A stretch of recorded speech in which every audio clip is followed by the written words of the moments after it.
faut passer à un autre stade. Et puis au fil du temps, l'équipe s'est constituée. Moi, il y a ce moment, l'un des moments qui m'a le plus marqué, c'est au moment de sa blessure. Au moment de sa blessure où son temps de jeu est limité. On a parlé de ça pour jouer à l'envie et tout ça. Michael Jordan a un temps de jeu limité. Il a un tel potentiel. Il voit quelques défaites. Il est sur le banc, courser.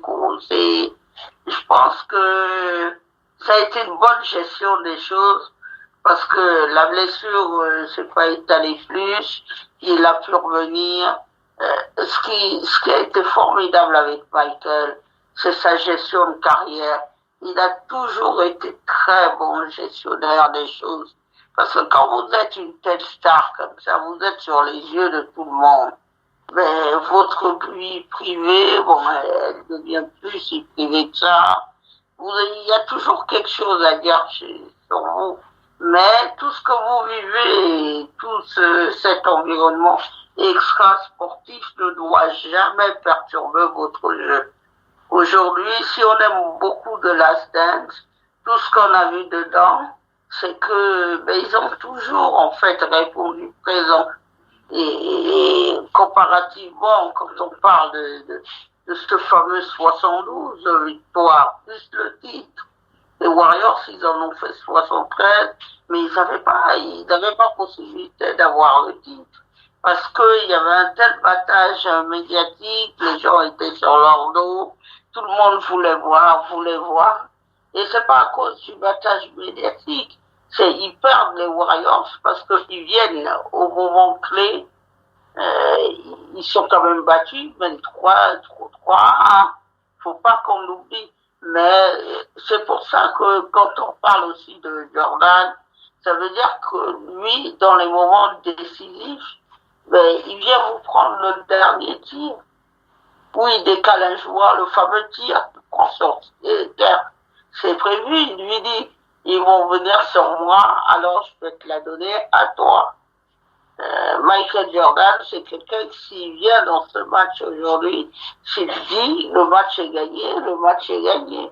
Il va tout faire. Il y a ce moment absolument magnifique avec comment s'appelle l'ancien coach des Sixers, là, dont j'oublie le nom, Doug Collins. C'est Doug Collins. Doug Collins qui était coach de Chicago Bulls. Doug Collins arrive et tout. Et pendant le match, ils sont en train de perdre. Jordan s'approche de lui, lui dit, coach, vous n'allez pas perdre votre premier match. Et c'est Jordan qui a marqué tous les points et ils ont eu leur première victoire comme ça. Tout ça, c'est tout ça qui rajoute à la légende. Et je voudrais dire que s'il a pu faire tout ça, c'est que c'est aussi les parents. Quand il y a la réussite, moi je dis aux gens, quand il y a la réussite, dans n'importe quel domaine que ce soit, sportif ou autre, nos parents sont que très peu remerciés. Quand vous avez votre gamin qui est noir, vous devez le prévenir des mauvaises choses. Vous devez expliquer à votre gamin comment il se comporte le jour où il voit la police. Le racisme dans les universités, toutes ces choses-là. Vous êtes un parent responsable. C'est des choses que vous abordez avec votre gamin. Tout ça, s'il n'a pas de soucis, s'il se maintient en bonne santé, s'il a ne serait-ce que la chance d'aller très très loin alors dans les sports, vous êtes gagnant. Vous êtes gagnant même s'il ne gagne pas le titre. Sauf que ce qui rend Michael exceptionnel, c'est qu'il en a gagné 6 comme ça, sans jamais avoir perdu une finale. C'est magnifique. Voilà. Voilà. Ouais, c'est véritablement magnifique comme tu l'as dit, Missy. Alors, dernier point que je voulais donc aborder avec vous, c'est un petit peu le point critique. On va commencer par le Doc ONP. Le Doc ONP, j'ai posé la question, est-ce que, à ton avis, on n'a pas un peu trop abusé de cette communication sur Michael Jordan et les Bulls de Chicago? Moi, j'étais un petit peu embêté. Je me suis dit, bah, vous savez, la NBA, c'est pas seulement les Bulls de Chicago et Michael Jordan. J'aurais aimé qu'on parle aussi, je sais pas, qu'on ait un petit peu de lumière sur d'autres éléments. On me dira peut-être il y aura pas encore, il y aura d'autres documentaires peut-être à l'avenir, parce qu'il faut quand même reconnaître que The Last Dance a quand même relancé la mode des documentaires, puisqu'il y a d'autres documentaires qui se préparent, donc d'autres histoires à raconter. Mais c'est vrai qu'il y a une telle mise sur la communication basket avec The Last Dance que on a ingurgité du Michael Jordan en veux-tu en voilà pendant le confinement, et je dois vous avouer que moi j'en avais un petit peu, j'avais parfois un petit peu mal au ventre d'ingurgiter du Michael Jordan sur tous les posts sur les réseaux sociaux. Et donc, NP, est-ce que tu avais un petit peu le même sentiment ou pas du tout? Tu étais dans ton élément ou comment est-ce que tu réagis à ça? Moi, j'étais dans l'élément parce que, tu sais, vous avez remarqué que j'aime bien parler de l'histoire ici. Oui, Certains appellent ça la culture. J'aime bien l'histoire et tout du basket parce que peut-être que en vieillissant, en prenant de l'âge, on va dire pas vieillissant, on voit d'autres générations venir parler de ce qu'on vit avec eux, mais ne pas comprendre notre raisonnement, pourquoi. Je comprends mieux les parents, plutôt quand tu es jeune, moi, quand mon père m'asseyait, il dit, tu n'as pas vu Diego Maradona jouer. Je comprends mieux les parents quand on parlait de foot, qui disaient, écoute, il y avait tel jeu, il y avait sa fête suivie, il y avait tel... Et il n'y avait pas des réseaux sociaux comme maintenant. Les parents nous en parlaient à la maison juste. Ils n'avaient pas les moyens d'aller s'exprimer sur les moyens médiatiques comme notre média-ci ou sur les réseaux sociaux. Donc, mon père, lui, par exemple, qui me parlait de foot, il avait moyen que de s'exprimer à moi en tête à tête ou pendant qu'on est en train de manger à table ou de discuter. C'était le seul moyen, le seul moment où il pouvait nous dire, écoutez, je vais vous parler de ce que vous n'avez pas vu. Donc là, je me dis, on est surtout à... Je reprends ma même discussion avec Stéphane Yango qui me disait, écoute, je suis allé jouer au basket avec des jeunes de 19 ans. En regardant ça, ils m'ont tous dit, mince, on ne savait pas que c'était comme ça. Tous, ils ont grandi avec leur génération, tu peux pas leur en vouloir. C'est pour ça que moi, dans les discussions sur les réseaux sociaux, je peux plus en vouloir à un ancien qui a vécu les trois générations depuis 90, 2000 et 2010, de dire n'importe quoi, par exemple, faire comme s'ils ne savaient pas les exploits de Michael Jordan ou des autres, Charles Barkley. Quand je vois, j'ai vu des gens me lever et me dire Draymond Green a plus fait dans sa carrière que Charles Barkley. Ça, c'est des trucs. C'est pour ça que je rigolais tout à l'heure. Je dis malchance pour lui pendant le confinement. NBA montrait les exploits de Charles Barkley. Et je voyais sur les réseaux sociaux, dès qu'on montrait ça, sur NBA TV, NBA, sur le Facebook de NBA, la première réaction des jeunes, c'était mais Draymond Green n'a même pas un dixième de ce que le mec là faisait. Mais c'est beaucoup ne savaient pas. On ne se rend pas compte, mais beaucoup ne savent pas. Nous, on ne se rend pas compte. Quand je disais que, quand Yéniel me dit, Simon, je suis allé jouer avec des gars de 19 ans, ils ont dit, on ne savait pas, c'est le mec là, le vrai goût en fait. Nous, on ne savait pas. Les mecs, ils n'ont même pas assez de jugeote ou de culture pour certains, parce qu'ils sont occupés, il y a trop d'occupations avec les réseaux sociaux, les sorties, les téléphones, les patrouilles. Et donc, ils n'ont même pas pris la peine un jour d'aller voir tous les documentaires qu'il y a, pas seulement les highlights, parce que beaucoup s'arrêtent aux highlights, mais les highlights, on peut en trouver de tous les joueurs. Sauf que bon, Jordan, il y en a plein et c'est beau à voir, mais je veux bien distinguer la beauté et l'efficacité. C'était beau et efficace, mais quelqu'un peut faire moins beau et aussi efficace. Mais par contre, ils ne sont pas allés voir le degré d'exploit. Donc, en regardant ça, ça a permis à certains de dire, mince! Après, bon, comme je disais, la NBA montre un peu de tout. Ils ont fait la gratuité sur le League Pass pendant cette période et montrent un peu de tout. Ils rappellent aux gens, c'était qui Dirk Nowitzki, c'était qui Michael Finley. Je vois les Spurs de 2006, 2005. J'ai vu les Spurs de... je me rappelais même que Tony Parker avait été drafté 28e.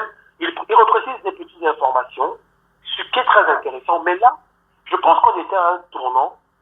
Beaucoup le disent que peut-être que l'accord a été donné pendant la parade des Cavs de 2016. Je veux bien, peut-être. Je dis, bon, je ne suis pas dans les petits papiers. Mais je me dis, si ça peut rappeler à certains pourquoi les plus anciens vénère un homme. Parce que moi, j'ai vu des plus jeunes me dire, mais qu'est-ce que ce mec-là a que vous êtes vénéré comme ça? Ou bien qu'est-ce que ces anciens ont? Peut-être, si ça peut aider à dire aux gens qu'on n'est pas fous. Nous, les plus anciens, on n'était pas fous. Voilà. Parce que, voilà. Il y a même certains qui ont mis, rappelle-toi sur le off, notre site, je demande à tout le monde d'aller aussi sur le groupe Facebook Radio Off. Il y a certains qui ont osé mettre de temps en temps. Je me rappelle bien des trucs du genre, l'adversité de Michael Jordan, c'était laquelle? Oui, il mettait des... Ou pour se dire que, mais, il se posait des questions mais pourquoi les grands, certains disaient, vous commentez ici alors que vous n'aviez pas la télé, comment vous pouvez commenter les histoires alors que ça ne passait pas à la télé au Cameroun? Et maintenant ils ont vu, on leur a dit, écoutez, on s'est toujours débrouillé, parfois les grands frères nous amenaient des trucs de l'Europe, où on avait des chaînes câblées allemandes, ou des journaux, mais maintenant les gars voient, et ils se disent, ah mince, mais ils voient de la pire, de la manière la plus brutale, parce que nous, on a vu les highlights et les matchs. On a revu des matchs. Mais on n'a pas vu tous les matchs. Il faut dire qu'il y a des matchs qu'on ne pouvait pas voir. On était écoliers, il y avait les parents, il y avait d'autres choses à faire, la télévision n'était pas gratuite. Mais après, on a vu le maximum possible. Mais eux, il y a certains qui découvrent de l'intérieur directement. C'est la façon la plus brutale. Parce que moi, ce que je vois sur les commentaires, ça a l'air brutal ce que les gens font. C'est choquant pour eux de dire, mais ce mec-là était comme ça. En fait, et pire que ça, beaucoup de sportifs, les gens censés savoir un petit peu ce qui se passe, même les meilleurs sportifs du monde commentent sur ça en disant, mince, quand tu vois même les basketteurs, les Dwayne Wade, qui sont censés savoir plus que nous, puisqu'ils sont aux États-Unis, ils ont truc, mais eux-mêmes disent, ah ça je savais pas, donc c'était comme ça. Eux-mêmes, c'est pour ça que je dis finalement, c'est pas plus beaucoup de basketteurs pro. Moi, je vois les commentaires des basketteurs pro, des gens qui ont des émissions sur ESPN, qui ont des émissions sur YouTube et tous les YouTubeurs, les anciens basketteurs. Mais Tony Parker lui-même a beaucoup commenté. Hein. Écoutez simplement Tony Parker. L'émission de Jalen Rose, où il reçoit du monde, chaque fois, beaucoup viennent là et disent, mince, on ne savait pas ça. On ne savait pas l'épisode de la pizza. Moi, les mecs se disaient, ce mec, quand même, c'est un surnom parce que, et tu verras dans les 2 derniers épisodes, l'histoire du flu game. Moi, je me suis dit qu'il était malade juste. Mais c'est une intoxication alimentaire parce que, à Utah, il avait faim à 23h et il était un peu hors de la ville. Et il n'y avait aucune pizzeria ouverte, il n'y avait rien. On lui a fait livrer une pizza. Les livrants sont venus à 5 parce que c'était pour Jordan. Et c'est le seul qui a mangé cette pizza. Et à 3h du matin, au sol, mal de ventre, on a failli l'hospitaliser. Mais il se lève le lendemain, il ne fait pas le shooting et il va jouer ce match. Et on voit ce qu'il fait dans ce match. Ça montre aux générations que on n'est pas fous. Nous, les plus anciens, quand on vous dit Michael Jeffrey Jordan, on n'est pas fous. En fait, c'est ce que je regarde les plus jeunes maintenant, je dis quand je vous parle souvent, vous avez l'impression que je dis pour amplifier. Mais là, on n'a même plus besoin de parler. Allez, regarde. C'est pour ça que je me suis dit, ça m'a fait du bien, même si pour moi, tu sais qu'est-ce qui m'a gavé un peu, Phil? Dis-moi. C'est plus la naissance des autres débats. Je ne sais pas pourquoi les médias, en montrant ça, ont encore besoin de lancer le débat qui est le GOAT. Ça, par contre, ça me garde le débat sans fin. Par contre, c'est le documentaire à lui seul, pour moi, c'est suffisant. Le documentaire, d'ailleurs. Mais maintenant, je connais les médias. ESPN a profité pour donner un top 10 encore, ce qui a encore alimenté les choses. Mais aussi, les gens ont profité. Le doc, excuse-moi, hein, je te coupe pas. C'est ce top 10 là qui met Kobe à la 9e place? Oui, voilà. Après, le problème, c'est quoi? Et tu vois, c'est ça. Après, tout le monde. Et tu sens que ESPN veut faire baiser, parce que je disais dans une vidéo que j'ai faite que les consultants basketteurs de ESPN, aucun n'est d'accord avec le classement. Donc je dis aux gens, attention, ce sont des journalistes qui donnent leur film. Et très souvent, ce sont même des journalistes. On prend tous les gens des médias. Il y a un qui est spécialiste du MMA. Donc que j'ai publié aujourd'hui. Sa spécialité, c'est le MMA. Mais il a donné quelle est sa meilleure équipe de tous les temps. Donc on demande un peu à tout le monde, même les spécialistes du baseball. Je dis attention, parce que quand tu travailles dans une entreprise, tu peux être affecté au baseball ou au hockey. Et l'année suivante, on te dit tu vas être affecté au basket parce qu'il manque une personne. Donc il se documente, il s'intéresse plus et il donne son top 10. C'est pour ça que je dis, ça me gave parce que ça fait parler les gens pour rien. Ça fait parler les gens pour rien ou ça induit en erreur d'autres. Après, ça conforte d'autres comme ça, des comprendre. Mais c'est plus le débat du GOAT, du greatest of all time, qui, dès que tu te réveilles, tu vois des photos de comparaison, LeBron Jordan, partout, qui n'est pas. Et ça me dérange. À un moment, non, c'est pas que ça me dérange, parce que chacun fait ce qu'il veut, mais ça me gâche. Ça, oui, comme toi, je suis comme ça, là, je te rejoins sur ça. À un moment donné, j'ai même l'impression que ça rabaisse Michael Jordan. Pour tout te dire, j'ai l'impression que les gens, certains se disent, on va quand même essayer encore de comparer Jordan à d'autres, c'est surtout avec LeBron actuellement. Et je dis à des petits frères, écoute, en 2010, quand Kobe Bryant prend sa bague, sa 5e bague, c'est parce que les réseaux ne sont pas développés, mais nous, particulièrement, moi je l'avoue, je disais aux gens, ce mec, il va être meilleur que Michael Jordan. Il lui manque une ou deux et il va les prendre. Mais je leur ai dit ça, moi je disais ça. C'est pour ça que je disais, aujourd'hui, maintenant, aux plus jeunes, écoutez, l'euphorie du moment ne doit pas vous bluffer. L'euphorie du moment, on parle beaucoup avec émotion. L'être humain, c'est l'émotion du moment. On voit même Charles Barkley qui change de classement chaque 2 ans. Il a mis Kobe Bryant 2e il y a un mois et demi. Pourtant, Kobe Bryant était 6e pour lui il y a 1 an et demi. Il y a un mois et demi, il a mis Kobe. Après, c'est l'émotion du moment. Peut-être parce qu'il a revu les trucs de Kobe, peut-être si tout le monde parle. Mais il y a un fact qui est, c'est que le baromètre du basket, c'est Michael Jordan. On dira toujours qui est le nouveau Jordan, qui a fait mieux que Jordan. Et je le dis, tout ce qui est à côté là, c'est pour le bavardage. Et comme tu dis, on peut à un moment donné, ça peut gaver. Voilà là où moi j'en suis. D'accord. Allez, on va faire de la passe à Missy pour cette dernière sur The Last Dance avant de donner notre avis sur la reprise de la saison. Ce sera pour le mois de juin. Missy, comment est-ce que tu réagis pour The Last Dance? Qu'est-ce qui t'a gavé? Qu'est-ce qui t'a énervé dans cette période? Le problème, c'est qu'on n'en fera jamais trop sur Michael Jordan. Et puis quand vous faites une telle chose, vous diffusez la chose, il faut l'accord de Jordan, vous ne pouvez pas le diffuser. Jordan, c'est quelqu'un qui est au-delà du basket, c'est quelqu'un qui a impacté le sport mondial. C'est pas seulement le basket, c'est le sport dans tout son ensemble. Michael Phelps était encore interrogé parce qu'il a parlé que le confinement a fragilisé sa santé mentale. Et il a dit, je voulais être Michael Jordan. Eh ben oui. Michael Phelps, c'est simplement le recordman de médailles au JO en natation. Quand Michael Phelps vous dit ça, vous vous dites, est-ce qu'il a quelque chose à envier à Michael Jordan? Ben vous dites non. Mais est-ce que pour autant, Phelps, vous le mettez sur le même pied que Michael Jordan? C'est non aussi. La réponse est claire et nette dans tout ça.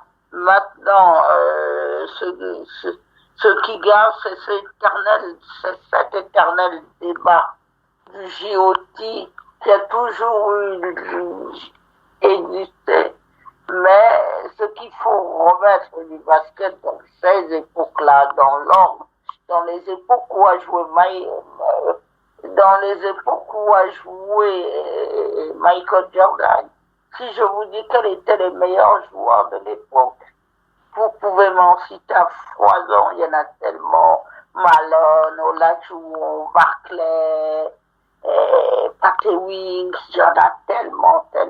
Rien que quand on voit la Dream Team, maintenant, je suis désolé de le dire, le débat, est-ce que LeBron aurait pu jouer à l'époque de de Jordan et autres, c'est des débats inutiles. Aujourd'hui, nous avons cette histoire des réseaux sociaux. Le problème des réseaux sociaux, c'est que souvent, beaucoup de gens qui parlent, c'est des gens qui méconnaissent le sport. Il y a aujourd'hui beaucoup plus de médias, mais souvent, la fausse bonne idée, c'est quoi? Avec The Last Dance, c'est qu'on voit encore beaucoup de médias qui disent beaucoup de bêtises sur du factuel, sur Jordan, sur du factuel. Alors moi, je condamne pas les médias qui n'ont pas le droit d'exister, mais je dis aux médias, faites attention. Quand on voit quelqu'un comme un exemple, il est passé il est passé sur l'équipe quand Kobe est mort. Jacques Bonclar qui explique que le basket il est mieux aujourd'hui qu'il n'était par le passé. Je m'étrangle un peu. Quand quelqu'un dit ça, je m'étrangle un peu. Les Jordan, tu les mets où dans l'histoire de tout ça? Les Magic et tous ces gens-là. Les époques ne sont pas comparables. Une chose que nous, ici, à Radio Le Fait, nous avons toujours dit, et LeBron James est incontestablement l'un des meilleurs joueurs de sa génération. Ça, c'est factuel, ça. On peut peut-être l'observer. C'est peut-être quelque chose qui peut encore se discuter, mais on peut le dire comme ça. Maintenant, de là à dire que Jordan serait devant Michael, je crois même pas que il pourrait être même devant un Larry Bird ou devant un Hakeem Olajuwon. Il y en a plein d'autres. Il y a les Karl Malone que je peux citer. Donc, le problème des réseaux sociaux, c'est que un tel dit une chose, il y a beaucoup de Congo ça aussi, donc beaucoup de rumeurs, beaucoup de on-dit, les gens qui ne connaissent pas forcément l'époque, quelqu'un sort une rumeur, non. Jordan, en fait, moi, là où je suis le plus heureux, c'est que quelque chose qui va toujours être diffusé sur Jordan, je serai toujours content de voir, parce que c'est l'état d'esprit de Jordan, avant tout.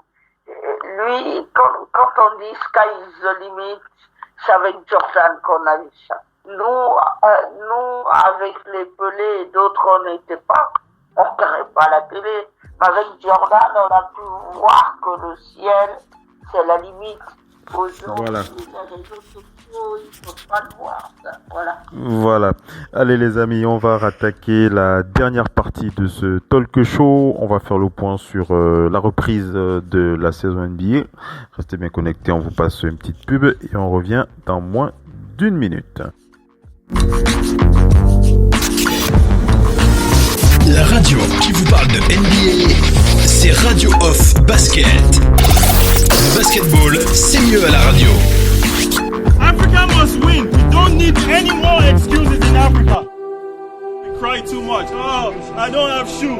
I don't have court. I don't have this. I don't have that. Go find it. Go find it yourself. You're the youth. Go and find it yourself. Why do you have to complain every time? Why do we have to bitch every time that we don't have? Or they didn't give us an opportunity. Or my parents were not born rich. Or we didn't get this or we didn't get that. We're tired of this in Africa. That's why we don't succeed. Because of stuff like this. You guys have to La grow radio up. qui vous You're parle the de youth. You're not NBA, changing me. c'est You're Radio not Off changing anybody Basket. here. You're not changing Basketball, anybody c'est here. mieux à la You're not radio. changing anybody.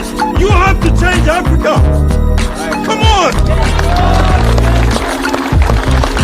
Allez les amis, c'est la reprise, la dernière partie de ce talk show de Big NBA Show. Les amis, vous l'avez compris, une reprise en douceur qui coïncide donc entre la fin de la diffusion de cette série incroyable de Last Dance et le début, enfin la reprise des entraînements du côté de la NBA avec, je vais pas refaire ce qui a déjà été diffusé sur les quotidiennes pour ceux qui ne l'auront pas suivi. vous pouvez suivre les quotidiennes qui sont diffusées sur Radio Hall of Fame Basket. Vous pouvez les retrouver sur le site officiel www.radiooff.net. Vous pouvez aussi les retrouver dans les quotidiennes que nous diffusons régulièrement sur WhatsApp. Mais on va simplement résumer que globalement les entraînements reprennent. On rappelle que ce sont des entraînements extrêmement structurés et bien ordonnés, régulés, on va dire ça comme ça, avec les nouvelles mesures, on va dire, pour contrer cette crise sanitaire, l'accès au gymnase qui est limité à 4 joueurs par salle. Donc 4 joueurs, les franchises ont le droit de laisser 4 joueurs par salle dans un gymnase. Chaque joueur doit être accompagné d'un seul assistant coach qui a donc son masque et son gant et bien entendu tout ce qu'il faut pour désinfectant. Chaque joueur est en face d'un ballon et d'un panier de basket. Et puis c'est histoire de reprendre des sensations pour retrouver un petit peu la forme.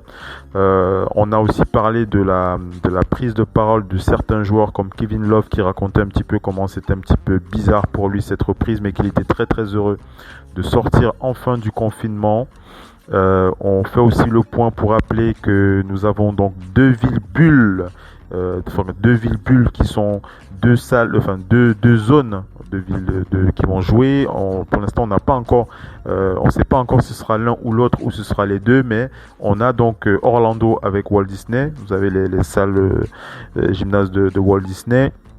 Et vous avez aussi la deuxième, c'est quoi? J'ai oublié. Las Vegas. Voilà, c'est Las Vegas, non? C'est Las Vegas, oui. C'est Las Vegas qui propose aussi de mettre à disposition de la NBA une salle de basket et des hôtels pour les joueurs. Il y a des rumeurs qui parlaient de Toronto aussi, mais c'est pas très sûr parce que d'après ce qu'il se dit, Adam Silver et les dirigeants de la NBA ne veulent pas que la saison reprenne, que la saison se déroule en dehors des États-Unis. Il se dit aussi que la NBA attend le feu vert des autorités sanitaires pour relancer la saison. Ça pourrait se faire pour mi-juin, hein, ça il faut le dire, il faut le savoir. Ça pourrait se faire pour sur la période de mi-juin. Ils n'ont pas encore validé comment ça va se passer. Est-ce qu'ils vont enchaîner avec quelques matchs de saison régulière ou alors est-ce qu'ils vont enchaîner directement avec les playoffs? On rappelle que ce seront des salles vides, hein, ce sera à guichet fermé, donc ce seront des salles vides. Il y aura pas de supporters, hein, pour dans les stades, dans les tribunes. Donc, ça fait un petit peu bizarre pour les fans. Voilà, ce sera comme la Bundesliga. Du côté des fans, ça fait un petit peu bizarre. Du côté des joueurs, ils sont prêts à rejouer. LeBron James a exprimé encore le fait qu'il voulait reprendre la saison, même si je me souviens qu'il avait déclaré avant le confinement qu'il ne se voyait pas jouer dans une salle sans spectateurs. Cette fois, il est prêt à jouer. Il est prêt à jouer. Il a envie de jouer. LeBron James et les Lakers de Los Angeles. Donc voilà. La question que je vais vous poser, c'est est-ce que vous pensez que c'est judicieux pour la NBA de reprendre la saison ou est-ce que vous êtes plutôt de l'avis du Shaq d'annuler et de repartir sur de nouvelles bases l'année prochaine? On va commencer par le Doc pour clôturer ce talk show. Le Doc NP, comment est-ce que tu réagis? Est-ce que tu es aussi pour la reprise dans des villes bulles comme Orlando, Las Vegas, des stades sans spectateurs? Comment est-ce que tu ressens le truc? Ou alors tu te dis pourquoi pas attendre l'année prochaine comme le dit le Shaq? Le Doc NP. Moi, c'est eux qui voient, et moi, si les conditions sont réunies, je ne suis qu'un spectateur. Maintenant, beaucoup de gens le disaient, la santé est plus importante. On peut aussi arrêter tout et commencer une saison plus vite, au lieu de commencer en fin octobre, là, commencer dès septembre, une nouvelle saison. Parce que les joueurs sont là au repos, hein, l'été, ils travaillent même plus que ce qu'ils font là. Ou rejouer, mais comme je dis, chaque a dit, c'est pas faux, il y aura un petit astérisque sur le champion de ce... Il y a toujours un petit astérisque sur le champion de cette saison. De cette année. Cette saison avec cette petite parenthèse. Mais les Spurs se sont très respectés. Mais les Spurs sont champions d'une année de lockout ou c'était du n'importe quoi. Mais est-ce que ça enlève quelque chose? C'est toujours une bague, hein. Personne n'en parle pas. on en parle maintenant. Mais on a vu, en 2013 aussi, je pense, ou je pense que c'est 2012 ou 2013, le LeBron gagne un titre sur une année de lockout. Est-ce qu'on en parle encore? C'est un titre. Donc, au final, tu vois, je me pose la question, je me dis, on verra bien. Pour l'instant, j'ai toujours envie de voir les joueurs. Mais c'est vrai que la raison, maintenant, si on me demande de raisonner en tant que père de l'un de ces joueurs, ou membre de la famille, je dirais, pourquoi vous n'attendez pas? Tu n'es pas 3 mois de plus avant de recommencer une nouvelle saison en septembre, pourquoi pas? Moi, c'est ce que je dirais. Après, en tant qu'amoureux de basket, c'est toujours pour les voir jouer. Et je peux te dire que dans 10 ans, l'astérisque dont chaque parle, il n'y a que les spécialistes, les insiders et les analystes qui vont essayer de rappeler ça. Mais au grand public, ce sera un titre. Il y aura la bague. On a dit, tu as gagné la bague la saison 2019-2020. Une bague, c'est une bague. Effectivement, mais par contre, je me demande par contre les conditions, parce que tu me dis, la draft, je pense qu'elle aura quand même lieu en juin. Oui, la draft, elle n'a pas bougé. Elle n'a pas bougé, la draft, pour l'instant. Voilà, donc, on est dans un cas, j'en parlais avec quelqu'un, une fois, j'ai dit, on est dans un cas où, prenons ce cas, la draft aura, donc, les équipes n'ont pas fini la saison, peut-être qu'elles auront joué quelques matchs avant la draft, là, mais ce ne sera pas fini, a priori. Donc, on va tirer les équipes, peut-être que les Warriors seront au fond, au moment de la draft, et voir parmi les meilleurs choix. Je prends un choix qu'ils veulent. Pas que eux, mais les dernières équipes vont avoir un meilleur choix. La saison n'étant pas terminée. Imaginons maintenant, il n'y a plus de JO, il n'y a rien. Cette fin de saison risque même d'être une préparation peut-être pour certains joueurs blessés. Imaginons que Steph Curry était de retour, il est en train de travailler, on va le faire jouer. Imaginons qu'on le fait jouer. Il a envie de jouer pour quand même courir, tout le monde a envie de jouer. J'imagine peut-être même Clay, quand je vois les entraînements et qui donne. Est-ce que ce ne sera pas biaisé dans le fait qu'ils ont déjà eu le meilleur choix possible, donc ils peuvent jouer à fond les matchs parce que ce sont des gagneurs, et une équipe qui se bat pour la 8e place, ou bien pour une bonne place playoff, les affronte. Parce qu'on sait qu'avec les retours de blessures, des équipes qui deviennent plus dangereuses. C'est-à-dire, à la base, je prends un exemple de Memphis. Memphis est bien placé, et c'est appréciable ce qu'ils ont fait depuis le début du championnat. Mais là, dès qu'on relance, Memphis tombe sur des Warriors avec des retours de blessures. Parce qu'entre-temps, ils sont soignés et qu'on dit, ils jouent peut-être pas les premiers matchs, mais ils jouent la deuxième vague de matchs. Les 10 derniers matchs. Memphis peut être handicapé s'il leur reste encore 2 matchs contre Golden State. Par exemple, je prends l'exemple de Golden State juste, ça peut être handicapant pour une équipe qui doit encore jouer Golden State 2-3 fois. Je prends l'exemple de Golden State, je reste sur ça. Ou même Atlanta, qui aura déjà peut-être eu son tour de draft et le retour de blessure. On a vu que ce sont des jeunes très forts qui ont eu des absences de blessures. Le mec qui se bat pour la 8e, 7e, 6e place, ou le mec qui se bat pour la 4e place pour avoir l'avantage 3e, à la base, il les aurait tapés en disant sur la fin de saison, ils vont même tanker pour un spot grave. Mais là, ils vont plus tanker, ils auront déjà eu. Donc moi, je dis, est-ce que ça va pas biaiser des trucs habituels? Peut-être certains me diront que ça va donner la compétition. Il n'y aura pas de tricherie, les gens vont compétir jusqu'au bout. Mais ça peut biaiser quelque chose. Moi, à mon sens, je n'imagine même pas à leur fil si Brooklyn remet Kevin Durant sur le track. Non, il a dit qu'il revient pas. Il a dit que c'est bon, il revient pas. C'est bon, on l'a posé. Voilà, donc ça, c'est mais je n'aurais même pas imaginé dans cette conférence S, parce que Brooklyn est 7e à l'instant T. Ils sont en play-off. Mais en même temps, ils le disent. Je pense que s'ils avaient poussé le début de saison en juillet, août, ils seraient revenus, peut-être que là en juin. Pourquoi ils ne seraient pas revenus alors qu'ils sont en play-off et qu'ils peuvent... En tout cas. Vas-y vers la conclusion, vas-y. Oui, donc à ma conclusion, je disais, il y a des petits cas comme ça, de retour de blessures, qui peuvent, par exemple de Marcus Cousins qu'on a coupé, il peut être pris et maintenant être une vraie menace parce que ses soins seront totalement finis. Donc ça va changer quand même des petites choses. Et je me dis, bon, ça peut être le côté intéressant à analyser pour nous, mais ça peut être l'enfer pour d'autres équipes qui n'avaient pas fait ces calculs-là. Ouais. En tout cas, Missy, est-ce que tu as un mot à dire sur cette reprise? Tu es pour aussi? Vas-y, 5 minutes pour clôturer. Vas-y. Une question a été posée. Allez-vous finir la saison, oui ou non? C'est Donald Trump qui a posé cette question au propriétaire de Houston, Tillman Fertitta. Donc, oui, le propriétaire de Houston, justement, il a dit qu'il ne sait pas encore. Il faut qu'il voit ce qui se passe sur certains États. Et la NBA est en train de décider, en fait, comment la saison va se terminer. Parce qu'il est clair que soit on envisage de jouer les derniers matchs, c'est beaucoup plus long. Il faut trouver les modalités. Et les modalités ne sont, elles, pas encore définies.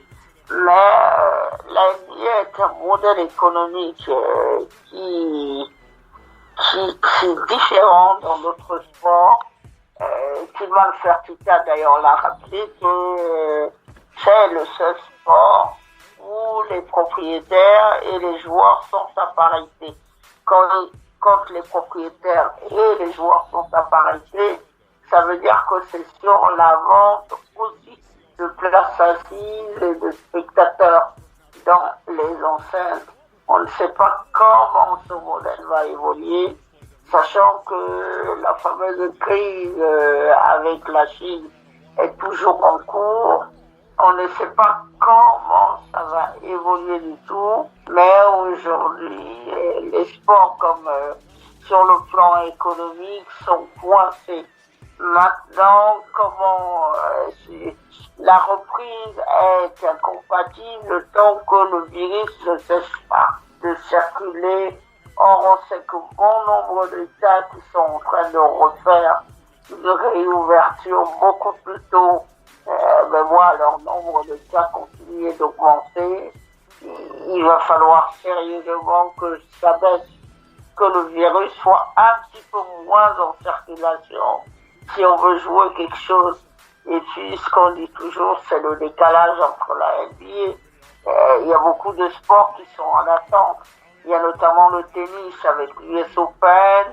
Et dire un mot, les filles sont également confinées et bloquées, alors que le championnat WNBA doit redémarrer. Les filles, elles sont le plus en souffrance, elles. Parce que généralement, même si elles ont signé un dernier accord qui leur permet de toucher un peu plus d'argent, ça va être très très compliqué pour elles si elles ne jouent pas non plus. Donc c'est vraiment l'incertitude qui plane. Une reprise, même sans les spectateurs, elle est souhaitable parce qu'il ne faut pas qu'on oublie que les télévisions américaines, elles ont payé 9 millions de dollars pour diffuser. S'ils n'ont pas l'argent des télés et ils n'ont pas l'argent l'argent des spectateurs, ils vont être doublement perdants. Et on a bien entendu tout le mal qu'avaient les propriétaires à mettre de l'argent sur la table. On a suivi l'affaire de Philadelphia où Joel Embiid a dit aux proprios de continuer à donner un petit quelque chose aux employés, sachant qu'avec toute cette crise qui s'est prolongée, dans de nombreuses franchises, les employés ont été licenciés. On attend de voir, mais je suis pessimiste quant à une reprise dans les meilleures conditions. Voilà ce que l'on peut dire sur cette reprise, les amis. On arrive à la fin de ce talk show avec Missy, le Doc One Piece. C'est une reprise en douceur sur les parquets de la radio off. Un petit peu comme la NBA aussi, hein. On reprend tout doucement. Voilà, on vous a donné notre avis sur The Last Dance. On a balayé tout ce qu'il y avait à dire là-dessus. Je vous encourage à le voir pour ceux qui ne l'auraient pas vu, hein, il est disponible surtout sur internet. Et restez concentrés, suivez les petits jeunes là, il y en a plein là qui vont venir à la draft. Voilà.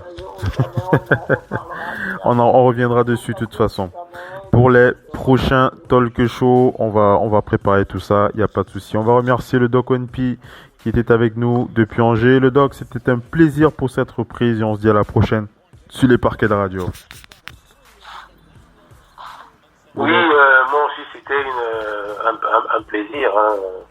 Ça fait longtemps, donc vous n'imaginez pas. Donc j'espère que c'est un grand plaisir. Je dis à la prochaine à tout le monde. Voilà, merci le Doc NP. Missy, c'était un plaisir de te retrouver sur les parquets.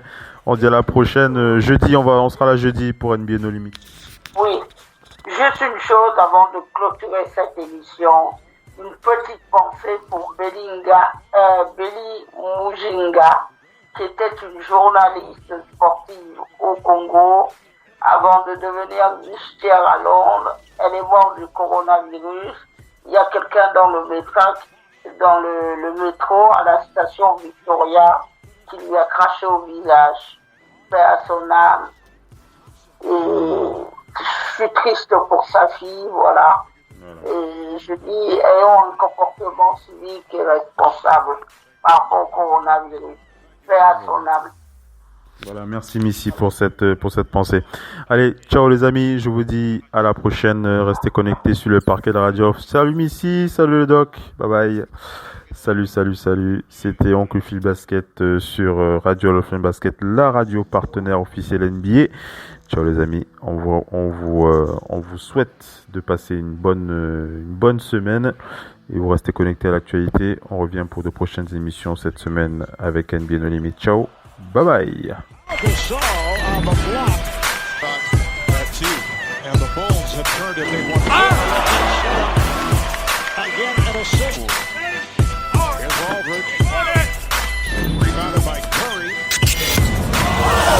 La radio qui vous parle de NBA, c'est Radio Off Basket. Le basketball, c'est mieux à la radio.